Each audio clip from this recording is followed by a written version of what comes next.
My favorite memories with Sister Beth would have to be right before the games. Every game, she came in the locker room and she would pray, and we'd have a circle, and everybody was in their same spot every trip.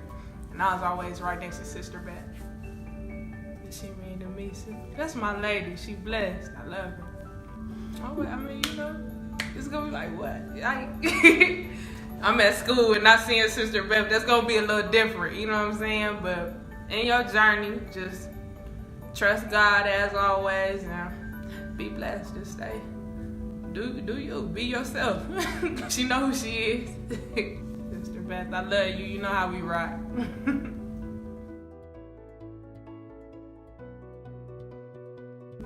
Wasn't it? I know it's over 30. Closer to 40. 33? Okay. I knew it was over 30. I was close.